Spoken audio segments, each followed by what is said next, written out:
Welcome to the Politics of Everything. I'm Amber Daines, your host and podcast producer. This is a half hour of power, a podcast dropping every week where I unpack the politics of everything, from money to motherhood, nutrition to narcissism, startups to secularism, the environment, quality, and much, much more. Our guests are seasoned in the field or topic of their choice, even if you've not heard of them yet. This is a non-partisan show. So while I love exploring varied views and get a buzz from a healthy debate of ideas, this is not a purely blue, white, green program. Please subscribe, tune in and enjoy the politics of everything. I have to admit, I'm a sucker for buying merchandise, or merch as we colloquially say in the land down under. Whether it be signed books by authors at their book launch or tea towels from a boutique vineyard on a regional holiday, I'm handing over that plastic card with joy. Last year, according to Intelligence Insider, the pandemic fueled rapid acceleration of online buying in several countries that was somewhat lagging, and some of those we expect to continue to expand even post-pandemic. India, Brazil, Russia and Argentina are all projected to post at least 26% growth in retail e-commerce sales this year. As in 2020, the Asia Pacific, where Australia is, and North America leads the regional ranks for retail e-commerce sales this year. China's size of population means that the Asia Pacific will account for almost 61% of retail e-commerce sales worldwide by the end of this year. North America will claim 20% and Western Europe 12%. So my guest today knows all about a bit of merch. Her name is Gwen Blake and she's managed branding and design projects for some of Australia's best known brands. She's an expert in branding and design and has a passion for product sales and entrepreneurs. Today, she's managing director of the award-winning Sydney-based branding and packaging design agency Boxer & Co. and the author of a book on packaging design, Packaging a Punch. Gwen orchestrated the branding behind dynamic, serious journalist turned podcaster duo Annabelle Crabb and Lee Sales' successful podcast, Chat 10 Looks 3. If you listen to the podcast like me, it is peppered with shout-outs to Gwen. She consults to them to develop and manage their merch business. At the time of the Australian federal government leadership spill in November 2018, Gwen created a meme of a canvas bag with the words, "Ban the single-use Prime Minister," and that was a big moment for her business. She gained quick and widespread media interest and sold thousands of these bags from a company that she literally started overnight at her kitchen table. We all love a souvenir, right? So let's unpack, yes, pun intended, the politics of merchandise with Gwen Blake. Welcome. Hi, thanks for having me. Yeah, absolute pleasure. And of course, I do have some of your merch, so I am guilty as charged of purchasing, and I do love a good pun. So, young Gwen, what did you want to be when you grew up, and did you achieve that? Look, I wasn't sure exactly what I wanted to do. I was the child of a family lawyer and a university lecturer, and for some reason, I just knew that I wanted to run my own business from a very, very early age. So I was that annoying kid in class at high school who was always starting new businesses, and I'd be turning up selling cakes or friendship bracelets or offering manicures to all the other kids in my class. So I just knew that I wanted to be in business. And then later on, I was the person who had loads of different jobs. So I'd have a paper round, but then I'd also have a Saturday job in a cafe, and I'd have an office job in the holidays. I just worked in so many different jobs. And I guess it gave me an amazing understanding of how lots and lots of different businesses work. So it was a really super grounding. I didn't know exactly what it was that I wanted to be, but I just wanted to be in charge of a business and in charge of the way a business looked and communicated. And did you end up studying design, or how did you end up kind of having a career, I guess, later on? Yeah, so I chose to study marketing at university because I just love branding and design, and I thought it would give me a really well-rounded knowledge of university and business in general through university. So I did that, which was brilliant because it did just give me a general business foundation as well as, really excelling at branding and marketing. And also after university, I don't know if this happens in Australia, but in the UK, you can get elected as the president or vice president of the Students' Union and do a paid role for a year. So I did that. And then I went straight into a marketing role in London, where I actually worked for Camp America, where I was promoting working at summer camps to students in the UK and Australia and all over the world.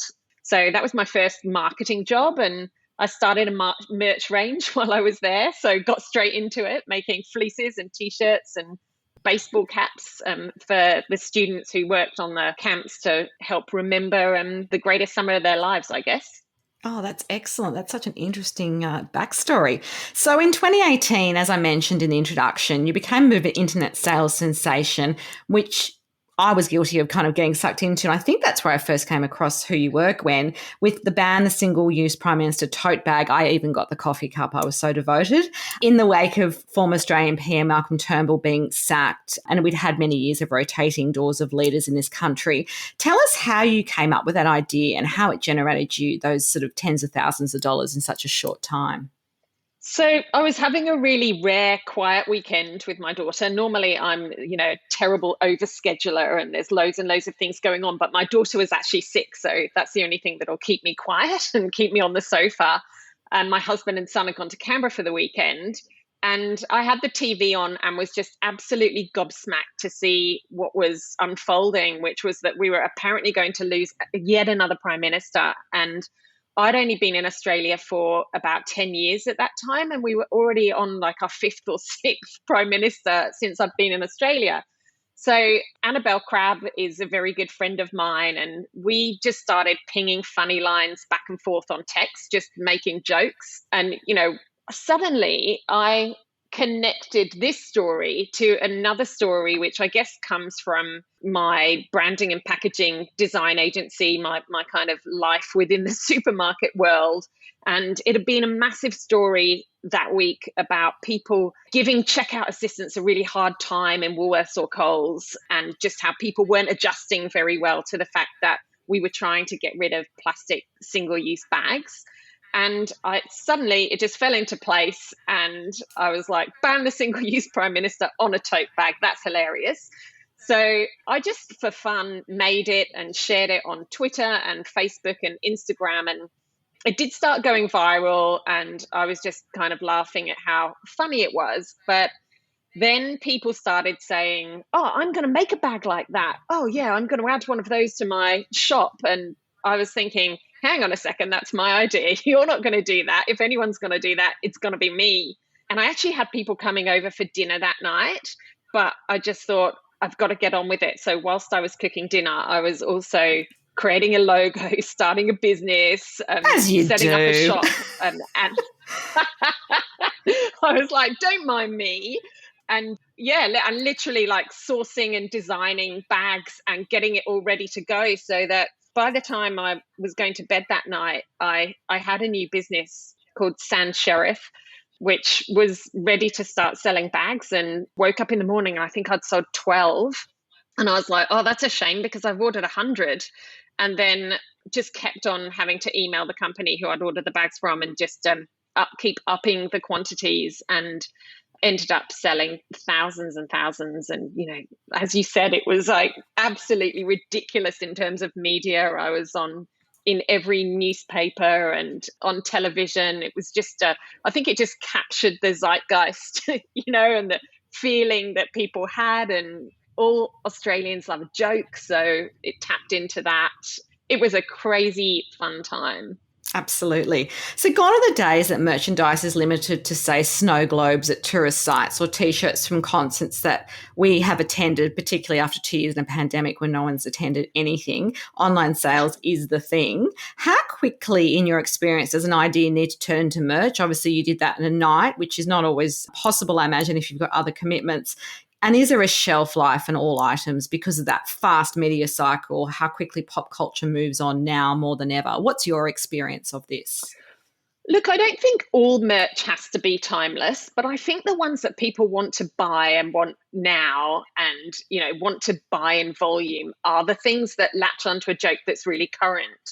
And the challenge there is to just get something made as quickly as possible. And then also, sell it as quickly as possible and get it into people's hands as quickly as possible. So they start sharing it on social media, and then, you make more sales that way too. So there definitely is a place for more timeless merch, but if you want to make big sales, I think it's got to latch on to some kind of current joke or news story. Absolutely. So I imagine those tote bags from a few years ago, you don't even sell them anymore, correct? No, I don't. Yeah, done. I've got a few just stored away for posterity, but I For the don't. museum. Yeah, exactly. Excellent. Yeah. So tell us how you came up with the branding for the podcast, Chat 10 Looks 3, and how does that brand sort of represent the show? Because it's definitely evolved from that initial conversation with Crab and Sales to kind of, it's got stage shows, it's got, so many different aspects to it as, I guess, popular culture's also evolved. It doesn't just talk about books, it talks a lot about Netflix series and other podcasts as well. The audience has also evolved, or has it basically all remained the same and it's a very much a static brand with lots of moving parts? Well, I guess when they first came to me, obviously as my friends and knowing that I owned a design agency, they reached out to help because, the podcast was getting a bit of traction. But one thing that I always wanted to do was retain its roots, which is that it's homegrown, and it is a bit ad lib. They don't prepare heaps and heaps of stuff before they create the podcast. So I wanted it to feel like it did have that homegrown vibe to it, even as the design progressed. So, we created it out of illustrations and lots of hand-drawn elements, but tried to keep it just friendly, accessible and homely, and keep it just focused on the friendship, because I think even though they believed when they first started the podcast that they were creating a podcast about books and TV shows, actually what they've created is a podcast about friendship. And so we really, really wanted to hold on to that. And yeah, the audience has grown, humongously. And it's the same kind of people, though, who are listening to it. And so as it's grown and they've started doing more things, we have had to sort of shine our shoes a little bit and make the whole thing look a little bit more professional. For example, they've got a book which has just come out called Well Hello, and that was going to be published by Penguin, and they wanted me and my business to create illustrations for it. So we had to take it up a notch because it's a book being published by Penguin. But when you look at it, it's an evolution, not a revolution. We've still retained the very, very early roots of the podcast and the vibe of it, just sort of added and evolved to it. Yeah, absolutely. Look, at it all sort of sings together, I think. And I think, having sort of been part of the podcast community, or chatters as they like to call it, there is something that connects it, but it's still got that personal feel to it, in terms of that homeliness that you talk about. So what really makes great merch? I guess, is there a secret sauce formula? Do you market test before doing items, or do you just kind of, like you say, produce the first 100 and kind of push it out there? Is there a bit of a process for you, or is it all depending on the type of product and, I guess, the complexity involved? It depends on the market. So, for example, if I'm creating something for my brand, Sans Sheriff, I'll share something on social media and see what kind of a reaction it gets. When we're creating things for the Chat 10 podcast, there's 47,000 people in a Facebook group. So it's an amazing sounding board. So you can always just share things. Maybe we're making a cup and there's 2 different designs that we might put on the cup and can't decide which to use. And so we'll just ask 47,000 people and you get a pretty good read from that. So yeah, we do test things out, but not really in terms of actually making them and selling them. It's more just asking questions and creating visuals of things on social media and, asking those questions. But I think as I've worked on merch a lot and seen what's sold and what hasn't sold, and just sort of in terms also of my personal values, the things that I think are really important to tick off are, firstly, something has to be relevant now. We've talked about that. But I think it has to be useful as well. There's just no point in creating something that is just going to gather dust in people's houses. So it has to have genuine use. Otherwise, what's the point in selling it?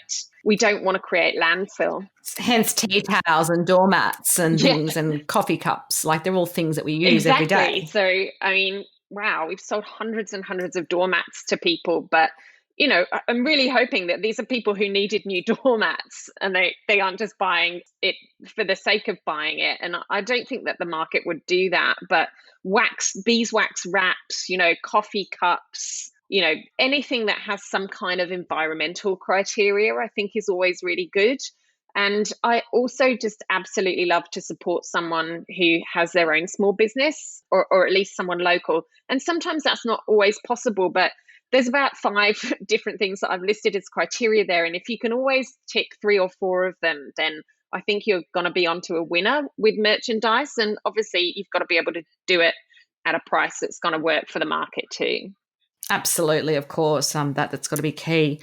What has been your favourite design item and why? And you're probably going to have maybe a hard time choosing it, or maybe it's really obvious for you what you've loved the most.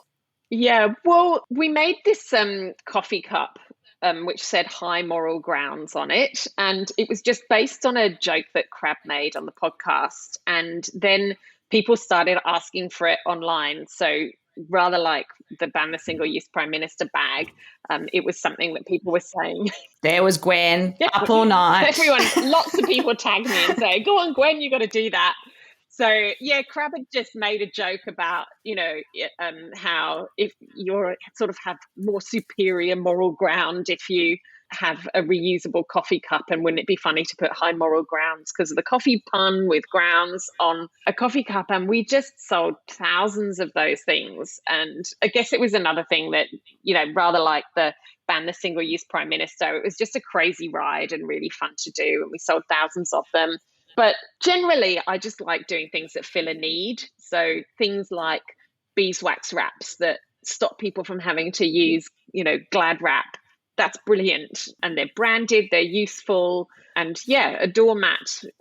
Lots of people have a horrible old doormat that they've had for 10 years and it's worn down. And so to give them something that brings them joy every time they step into their house is heaps of fun.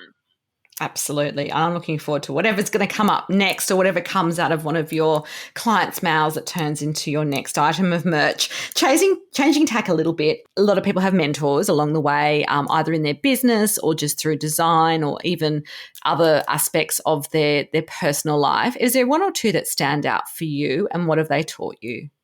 Look, I can't think of anyone sort of in particular who I have always followed as a particular mentor of mine. I think everywhere I've worked in my career, I've always had people who I've admired. And I think the thing that I admire most in people is people who just critique everything that comes along, but in a positive way, and see critical paths through projects. And I think that's something I've always admired. And right from my early days in the Students' Union through to my first few jobs that I had in London, I would always sort of pick out someone and always try and ask their advice as much as possible. So, and then that's just kind of rolled on and changed. And even now in my business, Boxer & Co., I've got clients who I hugely admire and love to bounce things off and work in partnership with them. So I don't sort of have one person or famous name that I can give you, but I just always have looked at. No, often they're not. They're often the people that are everyday. Some people even say their parents, depending on what sort of background they've had. So, yeah, it just depends on, I guess, who's influenced you and inspired you. Yeah, lots of various people and various businesses, yeah. That's a good summary, though. Bit of fun. Favourite book, song or film, and why? Okay, well, most people who know me know about my love of Mary Poppins. At my 40th birthday, I got up and sung A Spoonful of Sugar in front of all of my friends to much hilarity. But that is honestly something that I live by. So that song starts, in every job that must be done, there is an element of fun. You find the fun and snap, the job's a game. And that is absolutely a mantra for me. I work really, really hard in lots of different areas, but there's just no point in working hard if there's no enjoyment. You've got to love something to be great at it. So find the fun. Absolutely. Well, that's excellent. So what would be your final takeaway message for us on the politics of merchandise?